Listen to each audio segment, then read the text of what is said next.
the two things that I think I got out of it. One is that people believe that a charismatic leader changes things. That's one thing that came out of that book. And then the other one is that your business evolves. So it talks about a lot of like how Sony was something absolutely different than it is today. And that's like the evolution in the other side. However, I'm open to get, if I looked at it differently, I'm open to see it differently. Sure. But maybe we could talk about somebody who just took over Twitter and how charismatic that person is. One of the wealthiest people in the world, has tons of businesses. Maybe we could talk about people like Tony Robbins or Gary Vee, or we could talk about Les Brown or John Maxwell. I mean, there's so many charismatic people out there that are doing amazing in business. So to say that charismatic people can't be great leaders, I'm not sure. The Move Entrepreneur Evolved Podcast. Get on it. And we're back with another episode of the Moved Entrepreneur Evolved Podcast. I'm excited today. We've got Cierra Lueck, a group specialist. What's up? How you doing? I'm fantastic. And I like to go by group engagement strategist, just because not very many people actually do what I do. So you're good. You're good. I'm coming in with the heat. I just had to go through it. Here we go. We help high ticket businesses raise the dead groups in an unconventional way without spending money on ads, cold messaging, or bots. It didn't start there, did it? Do you have your mic set to like, what is it, the cardioid setting or something? Because as soon as you went in front of it, your sound got off a little bit. Did you say the Cardi B sound setting? No, cardioid, I think is what it's called whenever it only does one side. So you stay to one side of your mic and then you go to the other side and it's not as good. I didn't even know that. All right, anybody that's on this watching this podcast, what did you say? Cardi what? Cardioid. I think how long have you known this word? Since I got my Blue Yeti like 3 years ago. All right, so you're not like 10 years into this word. You're only a couple. Okay, so I have I mean, is anyone in this business actually 10 years into that word will be obsolete in a week. So my mic, you're saying that maybe, okay, so you can hear that? Mm-hmm. Can you hear that? Yeah, but go to the other side. Like take your head to the other, I don't know. Well, that side? It was when you leaned in front and then I couldn't hear your sound I was anymore. Just close. Probably that was my Earl Jones. All right, let's get some substance into this thing. Here we go. I can tell it's not going to go all the way as planned. I structured the whole thing. All right, I'm going to go back. I'm not going to let you just say group engagement. You have come a long way. We talked earlier in the break room. But the thing about Moved is that there's always an evolution.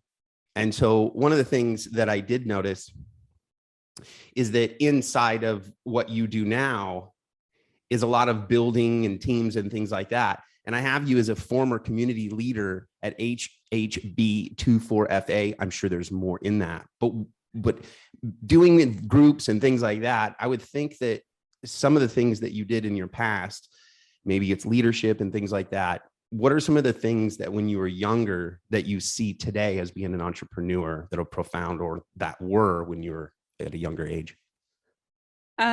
So honestly, my journey on like community engagement strategy started when I was a teenager. I didn't have a name for it back then, like super fancy title or anything, but I think I was like 13 when I started going to summer camps. And during that time, I would actually leave my family for an entire month out of the summer. And I just volunteered. So I didn't get paid for it. I went and did volunteer work, and it was at these camps, and the camps would bring in all these churches from around the United States and whatnot. And the whole idea was we wanted people to have such a good time that they never wanted to leave. They wanted to share about it. They wanted to get other churches involved because they wanted this camp to grow every single summer. And then they wanted people to want to come back during the fall. And so when I first went out there, I worked in like dumb jobs. Like I don't want to say dumb because like somebody has to do it. And I'm so thankful for people who do. And I was one of those people at the time. So I was cleaning toilets. I was sweeping and mopping floors. I was working the kitchen and cooking food. I also worked like concession stands and I also helped clean the sanctuary and prep that. And then I also ended up working in what's called the PK's Kids Club or whatever. And it's where like the preacher's kids would be. And I rose into leadership pretty quick. And when I rose into leadership, like it was one of those things where it's like, it was all about the community experience. It was all about how they were connecting. And that was something that I started to recognize being at that ministry. And then going back home, when I went back home, like the church that I was a part of at the time, like they had no connection with the community like the camp did. And it was one of those things where I was a leader in youth groups when I was a teenager. I did a lot of that, but I always had leadership above me. And I had all these ideas that I wanted to implement, and my leadership kept telling me no. And it was about the time. What's that? It's like a ceiling effect, right? Where you're like, wait, I want to grow. Where you're like, you're the fish that's in the bowl. You only grow the size of the bowl. Yeah, for sure. Yeah. And it's funny that you mentioned that. I'm going to bunny trail for a second and go back to before I ever jumped into all that stuff. I was actually in dance. I begged my parents for years. They finally put me into it. When they first got me there, they put me in a beginner's class. And in the beginner's class, I only grew so much. Like I was there for an entire year. I practiced as hard as I could, but they were only giving me so much information. And the next year they actually put me, because I wanted to do competition, they put me in an advanced class with competition worthy people. And I grew more that year to where it was like I had been in dance for 5 years. And so it was like you went through that cycle of growth and skill set at the same time. Yeah. So like, you like grew into that. And you know what, as we kind of go back to how growing in the community, this is something that I believe, and this is with kids as well, is that was a skill set that you learned that allowed you to create function with your body as you grow up, meaning that the ability to move around, hand-eye coordination, like these things are so good for kids, So I think that also your dedication, that probably kicked in too. Were you one of those people? Well, I was an ADD kid, and they're like, throw this kid in some kind of martial arts. And like, it was the only thing that made me focus. Everything else, I just got kicked out of class every single day, legitimately every day. But if I got into something that was a physical thing, I was extremely focused. Did you find that in dance for yourself? I was always more of a creative type, and I could focus. I was an only child, or at least that's how I grew up. Discovered I had a half brother when I was 13. Oh. So long story there, whole other story, going down a different bunny trail. But yeah, I was an only child growing up. And so it was like one of those things where I had to be comfortable by myself a lot. And so I grew to love being around other people, to find ways to build connection with other people, like little things that I guess a lot of people take for granted, or I take for granted sometimes, that people don't know how to do. So I know that ties into what I do completely, because most people don't know how to facilitate a connection through text message.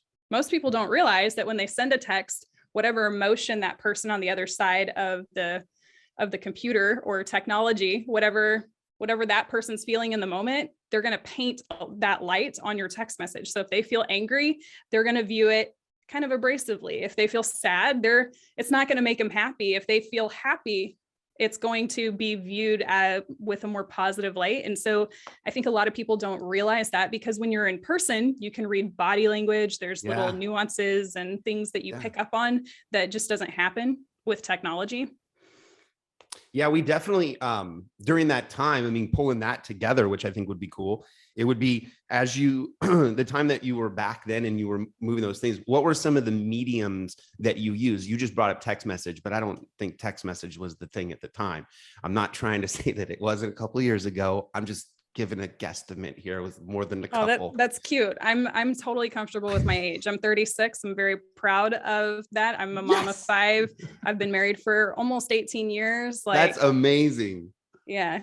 So what I was getting is that the medium changed, right? So you're talking about that communication. Did you find that like the foundation of your ability to communicate with people? Because when you're dealing with you're dealing with a ton of personalities when you're dealing with a ministry type environment. There's a lot of personalities, a lot of struggles, a lot of victories, a lot of things like that.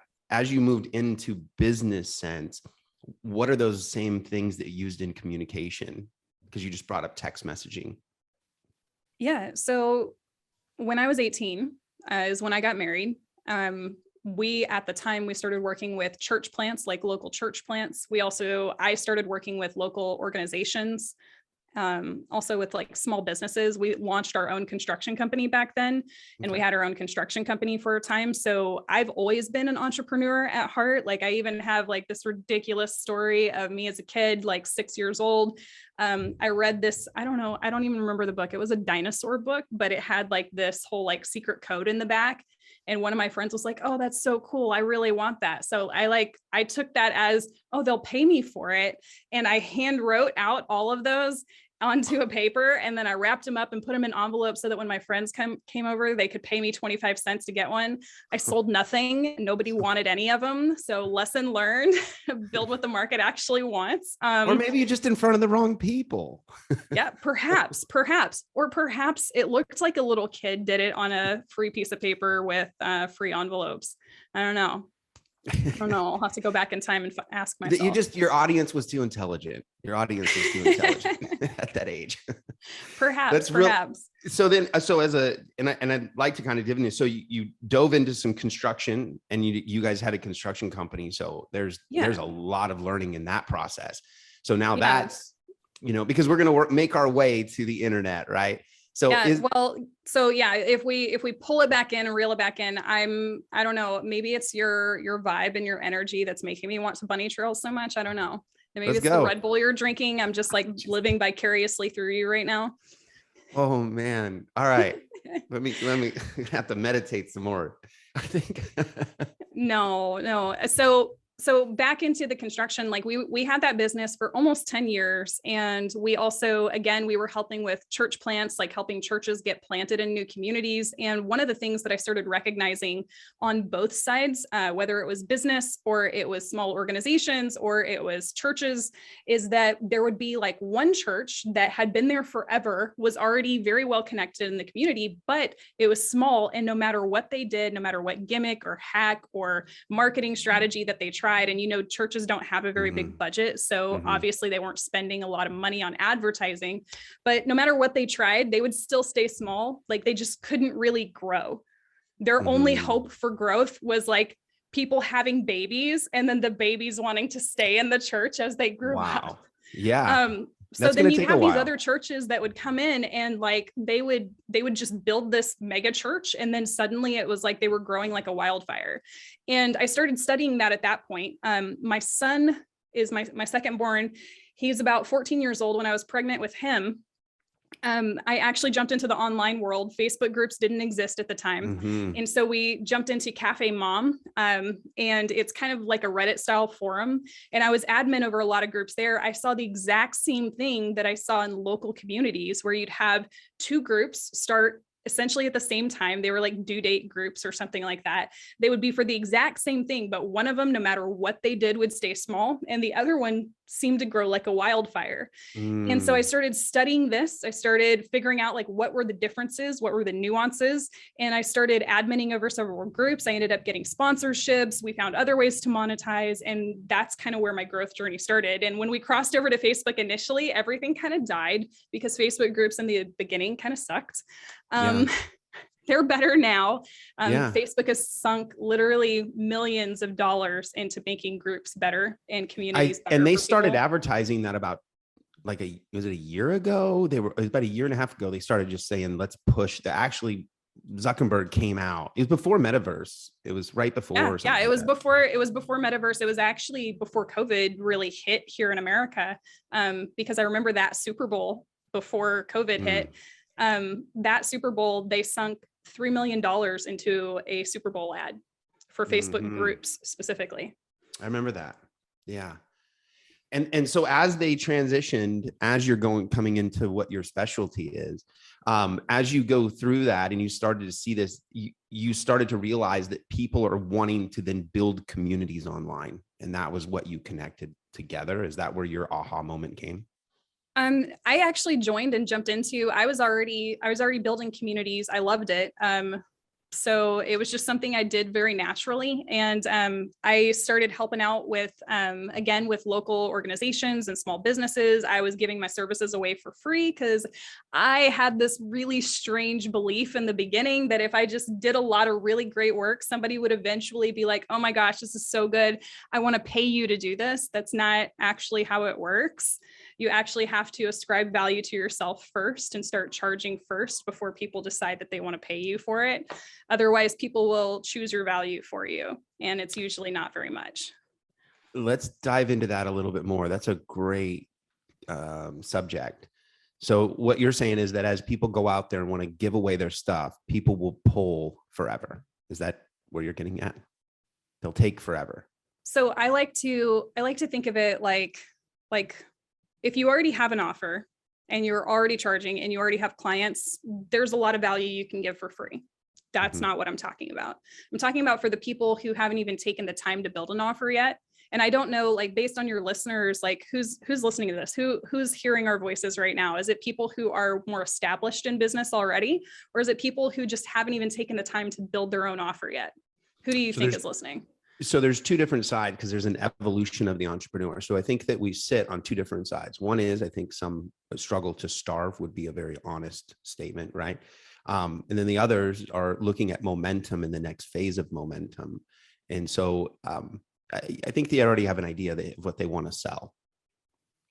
So what I found, and I could talk to the pain point of this, and I could talk to just my experience and what I went through when it was a struggle, or I could talk to like what actually has pulled me from the struggle into it. And I think, I think that part's really cool because I think future polls are always pretty cool because then you're looking at something that you can go get. Some of that other stuff is inner work, right? So when I decided that I wanted to start charging and have a business for the first time. And for anyone who's listening who hasn't had a 10K month in their business yet, everything until you get to 10K months consistently, everything is mindset. It's 100% mindset. You think it's marketing, you think it's sales, you think it's fixing your offer, you think it's your messaging. It's not, it's completely mindset because you're not putting out the right message because of whatever's going on in your mind. You're not making the offers because of whatever is going on in your mind. That's always what it is. And I've worked with more than 250 people on structuring out their offers and building out their marketing message to get it validated for the first time. It's always been mindset. That's it. So that being said, what I recognized for me, because when I started, I actually jumped into a program, and I mean, is it cool if I just name names of stuff? I got you back. Let's go. If anybody's got a problem. Cool. I mean, I'm not going to, it's actually going to be good. So I jumped into, maybe you've heard of Traffic and Funnels. It's one of the reasons why I moved to the Nashville area, because that was the mastermind. I was flying out here like every single month to visit their events. And I was like, you know what, babe, this is like a rent payment every time I go. Why don't we just move out there? And he said, yes. And I was like, all right, score. Is that the story that you pulled your way out there? No, I'm just kidding.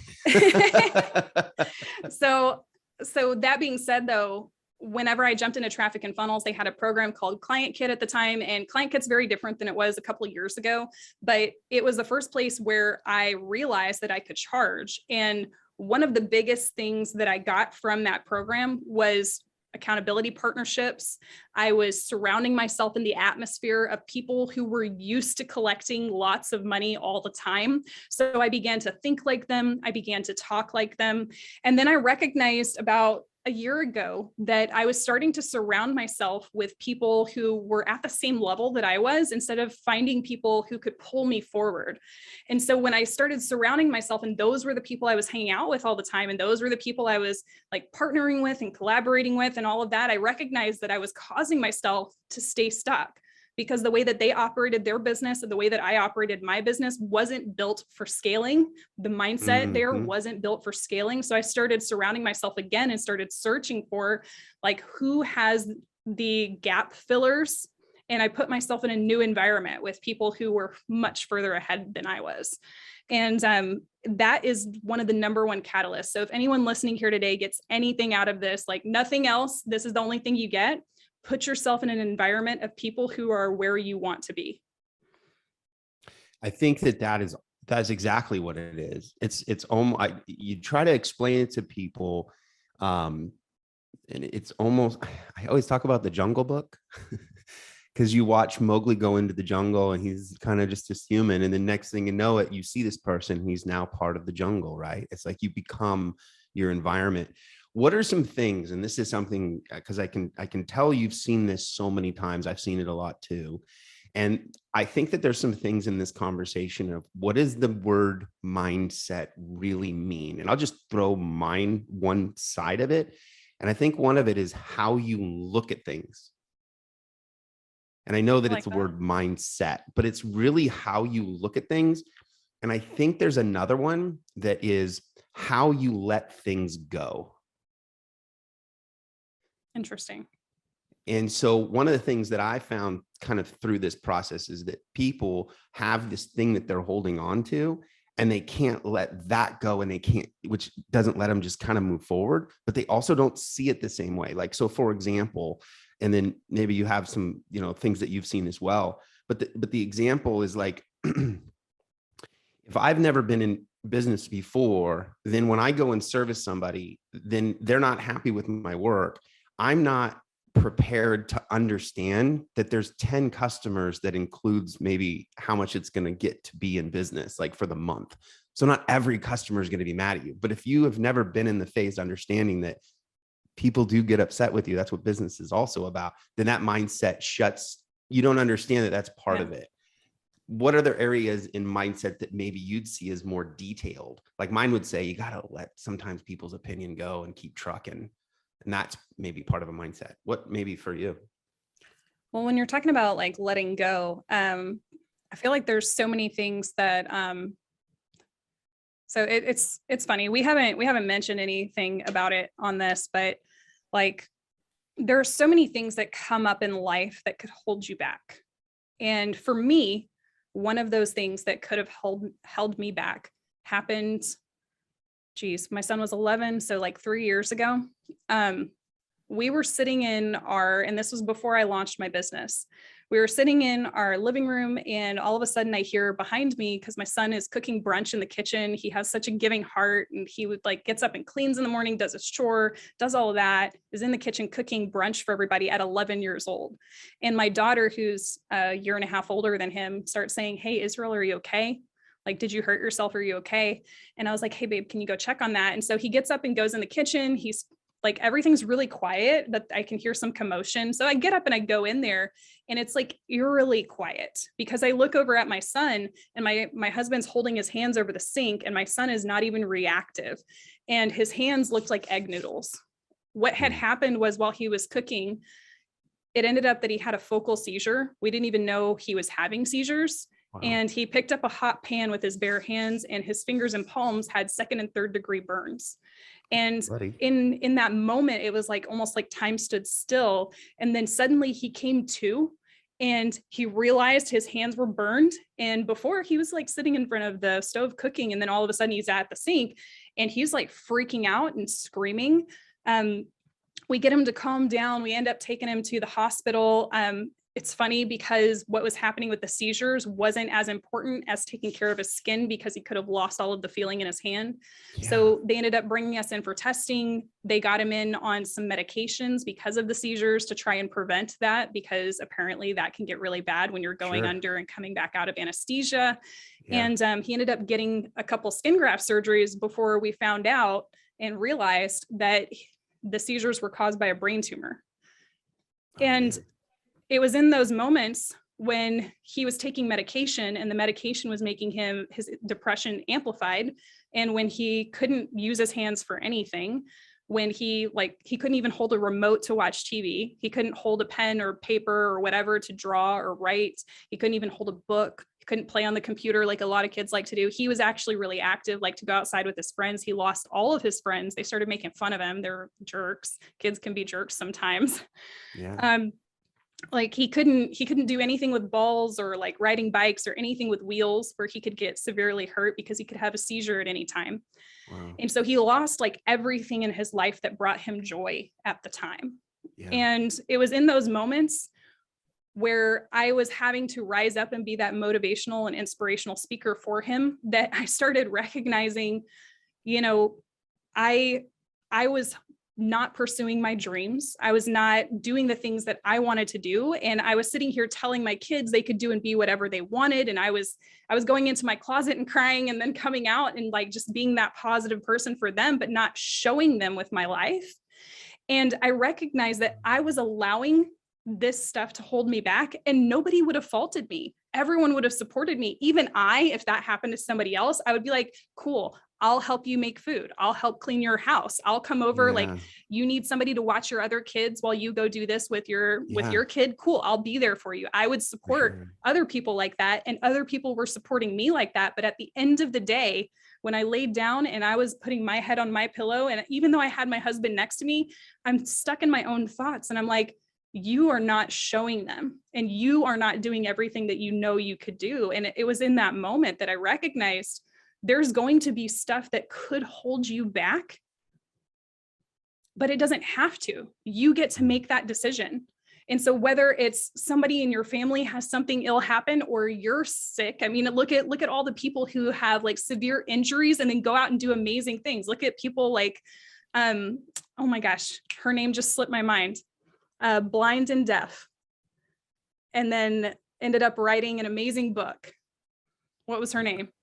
Oh, how does that even happen? How does that even happen? I was caught up in your story. Now you're going to take me to Jeopardy? I wasn't ready. Hold on. Okay, well, if you're listening to the podcast, you just need to like respond to the podcast and comment and tell us, or come back on Facebook somewhere, find us and come tell us. I can't believe that I did that live on this while we're recording. But the whole principle is that it's actually the painful moments, and it's actually the things that could stop you when who you really are has the opportunity to rise up and bloom and blossom. I said it recently that peace is not meaning that struggles aren't happening. Peace is not meaning that bad things still aren't coming. Peace is when the bad things come, the storms happen, the struggles happen, and you still have confidence.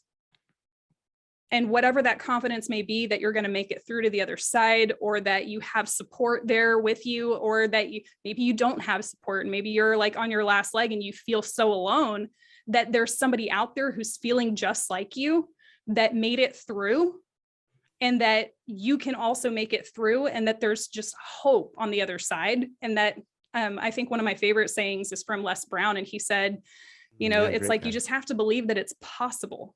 Like, you don't have to believe that it's actually going to happen, or it is. Like, you'll hear a lot of people, since we were talking about mindset, you'll hear a lot of people that say that, it's like, oh, we'll say I am this. But in the back of your mind, it's like, that's a lie. Your subconscious creeps up.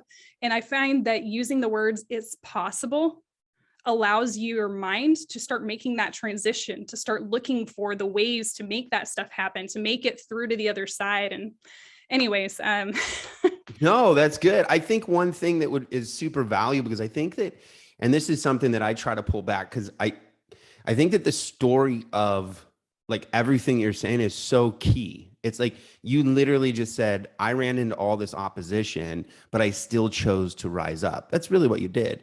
And the thing is, it sounds motivational, but in what you're really saying is really kind of crappy.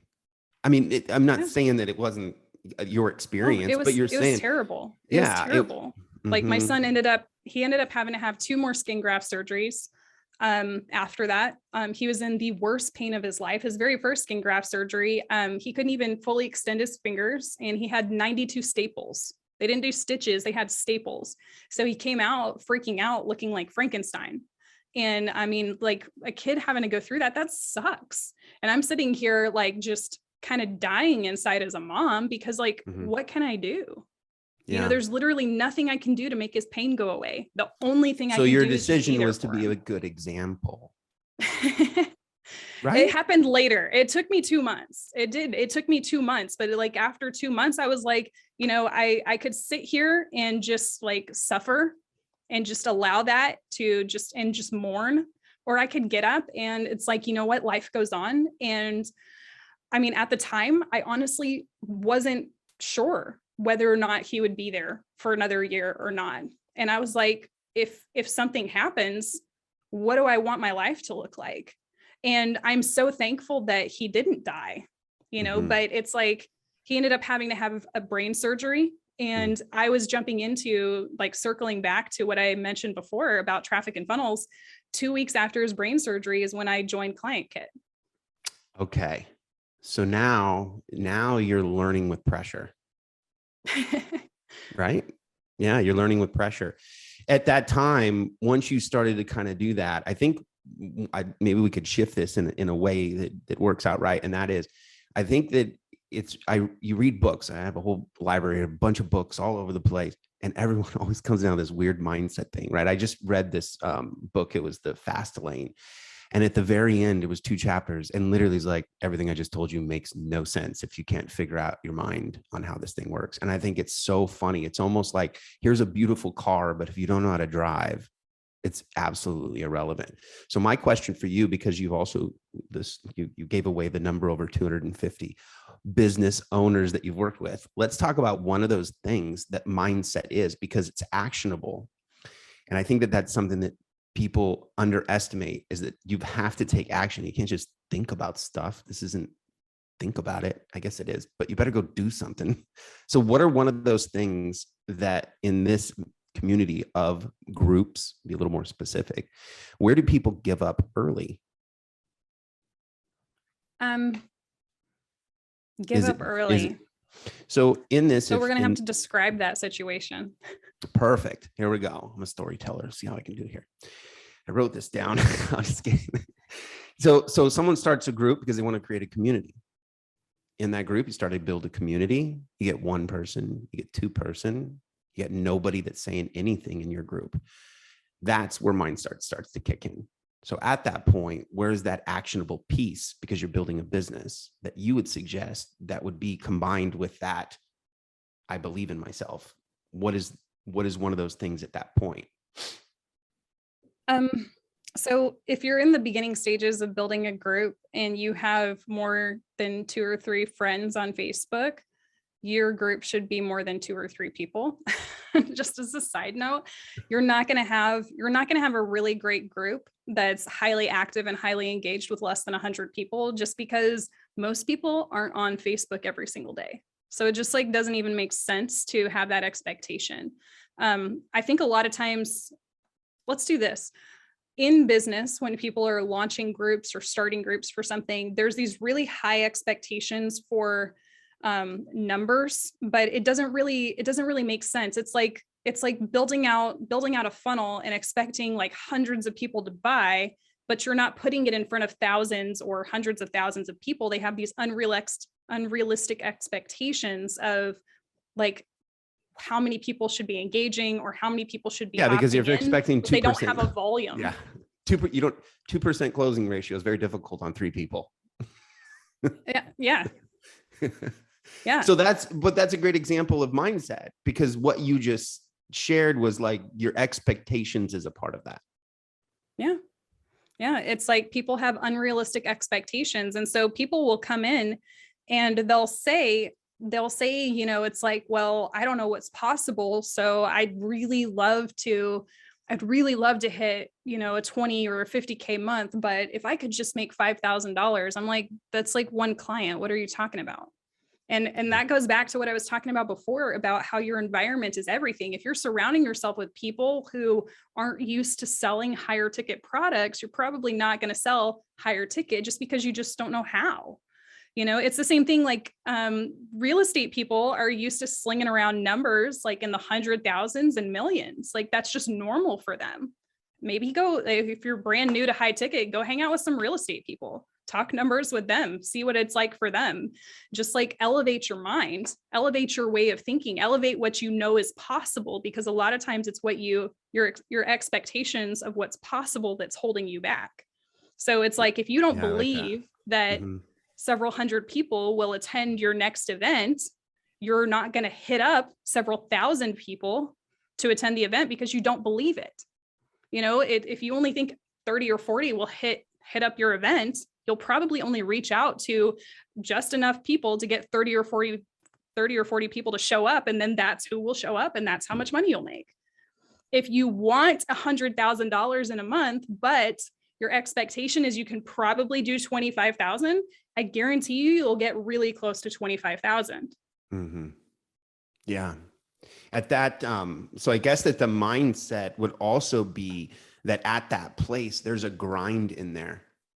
Because if you got to go find those people. You got to go meet them. You got to make conversations with them. You got to get to know them, because I don't want to use the word convert, but you have to attract them into your style or what you're doing, I like to use the words like in the top of your funnel. I like to use the word visibility. They just need to know you exist. I like that. And then you just need to nurture them, because I'm a mom. So nurturing is second nature for me, but then you just need to nurture them. And as long as you're nurturing them, it's like having a garden and sowing seeds. So you sow the seeds and then you go water it and let the sunlight hit it, make sure no weeds are growing around it. Like then you just tend your garden, and then your garden gives you a harvest. It's not even like magic. It's just like science.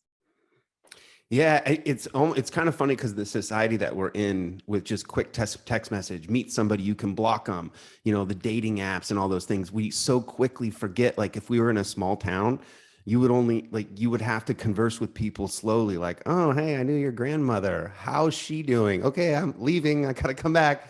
Oh, I met your brother. And then slowly but surely there's like this trust factor that happens. And so in that nurturing, I guess the mindset would be basically, from what I'm understanding here as well from you, is just like, it's going to take you to get to 100 people in that member. Have the mindset to get there.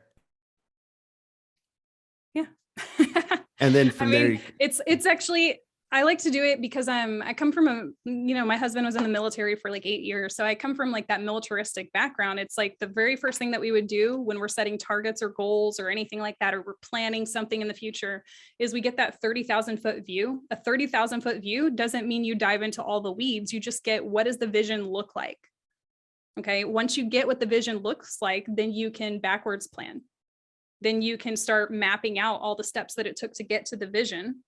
And then as long as you stick to it and follow through and don't waver from the path, it's going to be really easy to get there. You just have to decide how you want to get there, because I think one of the other things that this is a mindset thing that a lot of people don't recognize and that holds them back is that there's always options. And so it's like they either have too many options or they don't have enough options, and they don't realize that options exist. The people who don't realize that options exist are the people who have my heart the most, because there have been so many situations, like in the situation with my son who burned his hands. We went to the burn surgeon, and then afterwards we went to a regular rehab center.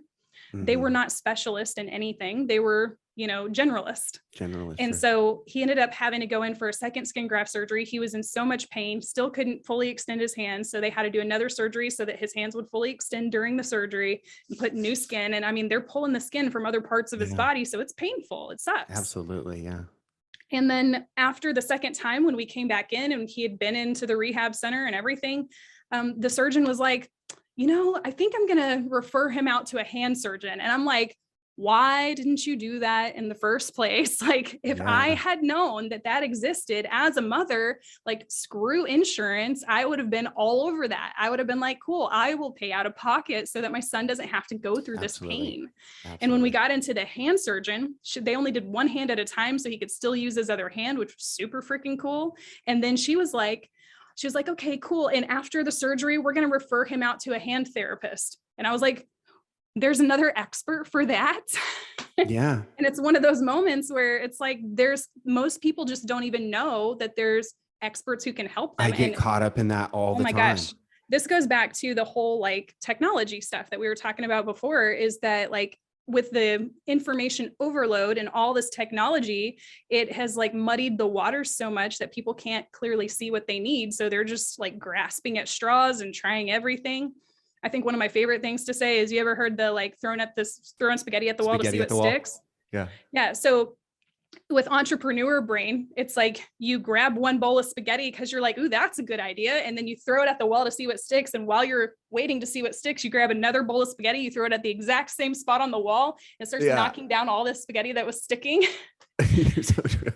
Yeah. And then you're like, okay, the one that's sticking the longest is the one I stay, but this one's sticking a little bit. You're like, that one's sticking a little bit, but no, the new spaghetti knocks down the old spaghetti. Yeah. Oh, that's right. And then you're trying something new and that's knocking down the other Yeah. stuff. And you're like, well, the original stuff didn't stick. So I need to go try this other new thing. And you're throwing that. And it's like this never ending hustle culture and hustle cycle. And it's like, there's better ways. So. What about, and I got one more for you. So now we've taken somebody with a great story added to it. There's diversity, there's, objections everywhere. There's diversity. There's all these things. Now you have somebody that grinds through the mindset, has an action plan. Say, I got to get to 100. What if somebody has a group and they've abandoned that group? Kind of like an old puppy that they really liked. And then it got old. And then it's just like, I don't hang out with the dogs as much. You know what I mean? How'd I do? I don't know. I hope this doesn't offend dog owners. Oh my gosh. You're like, no, I hate. And you know, the worst part is everybody gets offended with puppies, so I'm really messed up here. What my point was, is that puppy grew up. And when that puppy grew up, it wasn't as cute, it's the way it is. And that dog had to go home somewhere, or no, it's just hanging out in the backyard. Because I'm like older now, and like one of my, it had nothing to do with grandma in the next 10 years.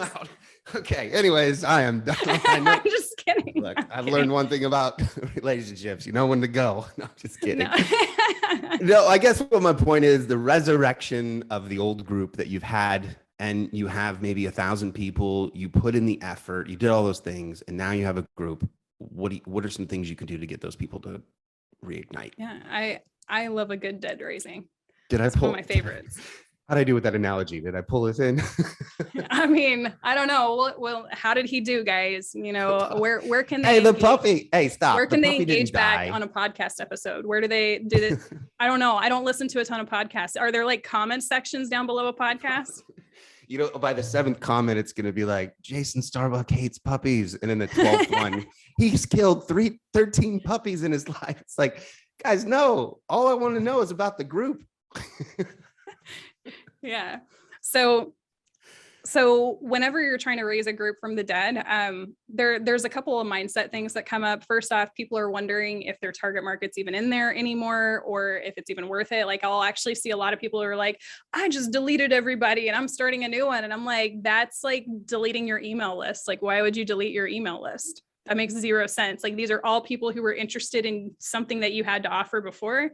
Like you have, if nothing else, you have an entire network of people that you could reach back out to re-engage. And there's several different things that we do. Initially, I do a little bit of one-to-one strategy, but honestly, one-to-one on my hierarchy of the levels of leadership and marketing, one-to-one is number 3, one-to-many is number 4, and what I call like critical mass or buzzworthy is number 5. And so a lot of people get stuck at one-to-one or one-to-many, and you can actually have that in different areas of your business too. But I digress. That could be a whole training in and of itself.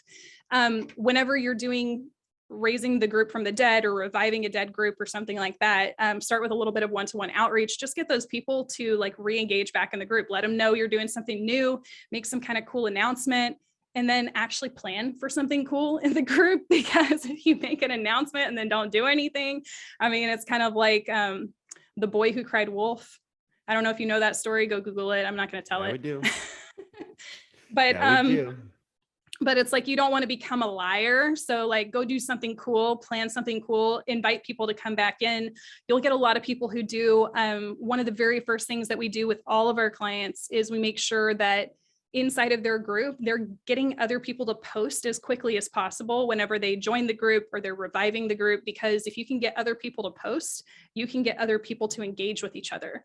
And it's like you're building this same way that the algorithm does. It's like the psychology behind it. You're training people to want to come back to the group. You're training people to be comfortable with posting. You're training people to engage.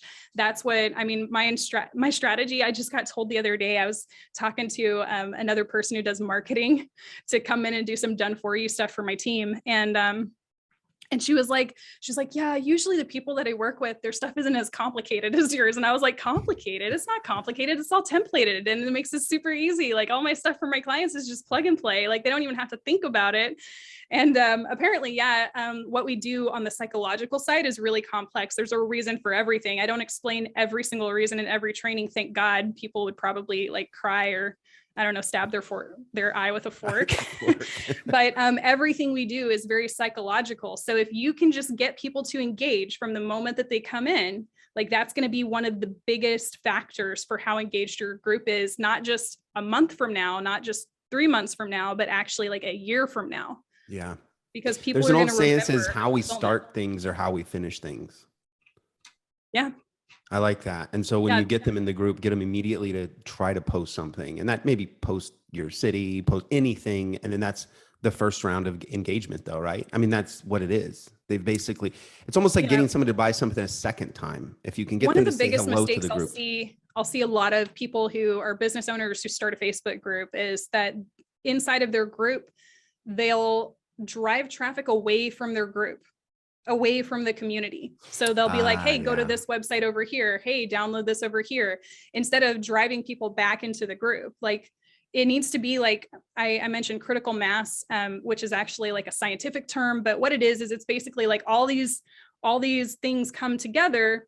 It builds up a ton of energy. It reaches a critical mass point and it explodes out. And that's where it starts spreading like a wildfire is when that happens. And so you have to have the people keep coming back for more, which I think Facebook has done very effectively, which makes it the best platform right now for building communities. You're not going to find that on any other platform. No other platform draws people in and brings them back as much as Facebook. And Facebook will market your group for you by sending your posts to the members and keep driving them back to the platform. So why wouldn't you want to use a tool that's doing a lot of the work for you? It just makes no sense to go anywhere else. And in your,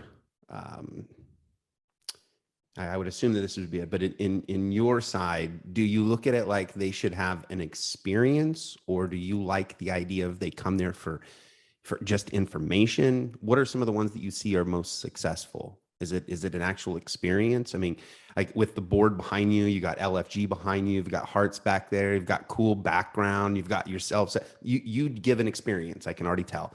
So in that part is part of your style. Do you like to encourage that?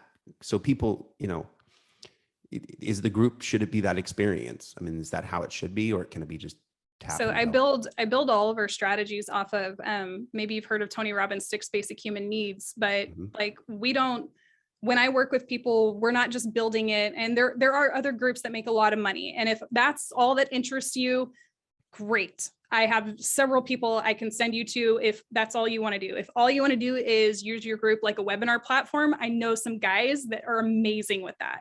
If all you want to do is just throw in some affiliate offers or do some low ticket stuff, I know some people who are incredible with that, people who have like massive, like million member groups and stuff, and they know how to build up a lot of buzz around other people's products. If you want to just do like a launch, which has a lot of traction in the beginning, but then dies immediately after, and you are cool with just popping up groups like that periodically. I know some people who are great. They're amazing with that. But what we like to do is base it off of Tony Robbins' 6 basic human needs and give people a reason to want to come back to the group.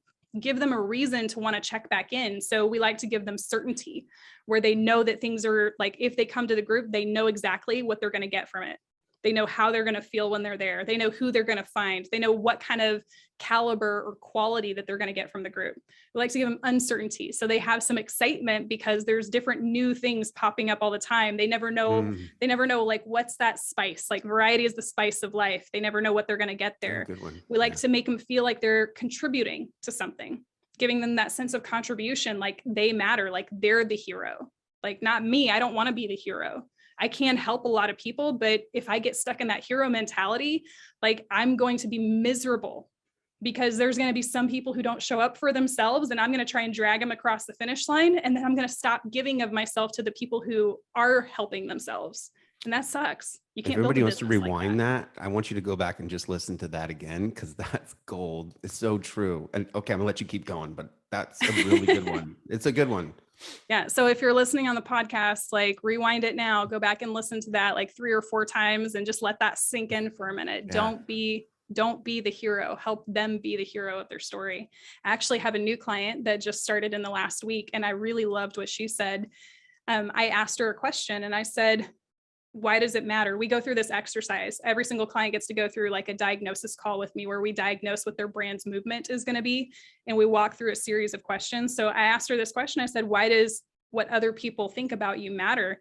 And she was like, I wish it didn't. And then she started saying, it doesn't really matter what they think about me. It matters what they think about themselves after they are with me, or after they hear something from me. How do they think about themselves, and how do they feel about themselves? Yeah. And I thought that was one of the most impactful ways of phrasing it, is that it's like, you're not supposed to be the hero. You're supposed to help them be their hero and the hero of their story. And you're just the guide. You're like, what was it, Obi-Wan Kenobi or something? You're the guide. He's kind of a hero, though. I'd have to give him hero status, I'm just kidding. He's Obi-Wan. I'm not a Star Wars guy. You're my only hope. But the concept still remains, is that we really want people to feel that sense of love, that contribution, that sense of connection from the group. Because if we can give them fulfillment, it basically turns into like an ethical cult where people love it so much they never want to leave. They love bringing in other people just like them. They actually enjoy being sold to. It's an environment that people just love so much. That's essentially what we want, is we want to help people become the hero of their story and give them the things that are going to help move them forward. And so a lot of the stuff that you're talking about, it's human nature that's been going on for a long time. We have Rotary clubs, you have BMI groups, you've got small church groups, you've got a lot of those things. So we naturally want to cultivate. And I think that one thing that you said in the beginning of this, which I thought brought around was so good, was one of the groups did good and the other ones didn't. And that kind of goes back also, if you've ever read a book called Good to Great. And that book talks about charismatic leaders, and it's always like part of my personality. I just like to have a good time. I also work really hard, but I read that book and it says most good businesses aren't done by charismatic leaders. I was like, dang it, I got some more to learn here. But anyways, my point is that as you go through that, as you're going through that process, you're not. Can I pause you before you go, will you remember your thought? Yeah. Okay, perfect. Because I want to flip that mindset. And I would love for you to not think that ever again. I didn't actually finish reading Good to Great. Sorry guys. I started to read it and I got really bored. My husband and I were reading it together and we switched to a new book. I just got really, really bored. And I know it's got great information in it. I've done it 3 times. I've only audio booked it 3 different times from California Vegas 3 different times. So audio booked it, but yeah. I will try to audio book it. I will try that. The thing that I think was cool, and I was like, if I could listen on 2x speed, maybe. You're right. It is monotone. It is. It is very, the whole book is like that. The 2 things that I think I got out of it. One is that people believe that a charismatic leader changes things. That's one thing that came out of that book. And then the other one is that your business evolves. So it talks about a lot of like how Sony was something absolutely different than it is today. And that's like the evolution in the other side. However, I'm open to get, if I looked at it differently, I'm open to see it differently. Let's talk about a few charismatic leaders that are in power right now. Right. Okay. So I won't mention somebody whose name rhymes with Wonald Dump or whatever. I won't mention that person, but that person's extremely charismatic. Didn't we earlier talk about being able to make fun of last names? So I think you're good. You're good either way. Yeah. So we won't mention that person who's incredibly charismatic and has risen into leadership in so many different areas. Sure. But maybe we could talk about somebody who just took over Twitter and how charismatic that person is. One of the wealthiest people in the world, has tons of businesses. Maybe we could talk about people like Tony Robbins or Gary Vee, or we could talk about Les Brown or John Maxwell. I mean, there's so many charismatic people out there that are doing amazing in business. So to say that charismatic people can't be great leaders, I'm not sure. Book, I'll only pull myself back in my statement, and that is this. It says that the definition of a great company does not lie on a charismatic leader. And so what they did is they took years of I think it was IBM and all these big companies, and they watched the different leadership, and they said that it didn't have to do with somebody being charismatic. Okay. So you don't have to be a charismatic leader. Correct. Okay, that's a different statement. I was like, we can't say that charismatic leaders don't do amazing in business because, no. Oh my gosh, it's basically opening the door to people that say, I don't have that charismatic leader, that charismatic natural thing. I mean, it's like some people have it, some people don't have other things. And that's why I was saying that naturally, I think I've always been, I would have to just say that in my code of my personality, I come across as a charismatic leader, but there's also things that you look back and you're like, oh man, I don't do that part very well. I think the character flaws are necessary for a really great story. Oh, good one. Holy smokes, that's good. Yeah. Root for the jacked up guy for sure. I mean, one of my favorite superheroes is Iron Man. He's got all kinds of flaws. Yeah. Because he's alive right now. His name's Elon Musk. You are awesome. I could go on for a long time. I could tell we jam. This is super cool. You have given incredible value. Also some great stories about yourself and how you've gotten here. Cierra, how do they find you? The best way to find me is on Facebook. I'm all around. We're about to start putting out reels on like every platform possible, or shorts, or whatever they're called, on the platform specific. But you guys can connect with me on Facebook. You'll be able to find me, Cierra Lueck, and just my friends list isn't quite full yet. It's getting there, but it's not quite completely full yet. You guys can follow me on there. Also Cierra Lueck Consulting. We do have a brand new Facebook group that we've just started recently called Money Making Groups. So you guys can find that on Facebook as well. And you'll see my face on the banner for that one, or me, whatever. Those are going to be the best bets. And then if you guys would like, I've got my book, and my book is available on Amazon. It's called Not a Sales Book. It's a really simple one that just talks about viral visibility, how to actually achieve that if you're just starting out. It's a really great place to start, to just and it's a quick read too. It's like an hour or two. You can find that. Put it up there. Put it up there so they can look. You can find it on Amazon, but bring it closer. All right, there you go. Not a Sales Book. There you go. Perfect. Just a highly profitable method for beating the algorithm with viral content. Here's a quote from the front. It says, "Editing your book is going to make me rich, and I'm already implementing the lessons." And it was funny because he implemented one of the lessons from inside of the book, because I encourage people with everything I teach, go take action. You can learn all the stuff in the world, but if you're not taking action on it, you never actually learn it. Maybe it changes the way you think a little bit, like an iota. But how many people have read books or taken courses or had mentors and never accomplished anything? So anyways, he took one of the principles inside of the book, and he actually went and did a post. And for the first time on his personal profile, he had more than 300 comments in less than 24 hours. So yeah, crazy engagement, absolutely works. You can find it on Amazon. You could just hit me up or hit someone on my team up, and we can give you a copy of that, a PDF copy for free. Happy to do that for your crew. I appreciate you. This has been an incredible episode. Cierra, I hope to have you back again. Thanks again for being a part of the Moved Entrepreneur Evolved podcast. Thanks a lot. Thank you. If you like this episode, make sure you smash the like button and subscribe to the YouTube channel. Just like Nike is to athletes, Moved is to entrepreneurs.